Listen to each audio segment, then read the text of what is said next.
പ്രതിപക്ഷ ഉപനേതാവ് CPM നേതാവ് തന്നെയെന്ന പിണറായിയുടെ പ്രതികരണത്തിൽ രൂക്ഷ വിമർശനവുമായി CPI സംസ്ഥാന സെക്രട്ടറി ബിനോയ് വിശ്വം.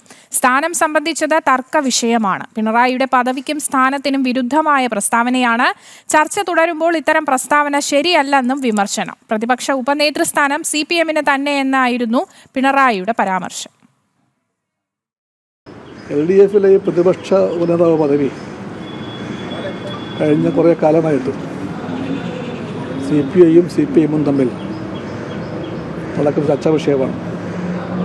ആ ചർച്ചയിൽ CPIയുടെയും CPMൻ്റെയും ഇവിടുത്തെയും ഡൽഹിയിലെയും നേതാക്കന്മാരും ഘടകങ്ങളും ഇൻവോൾവാണ്.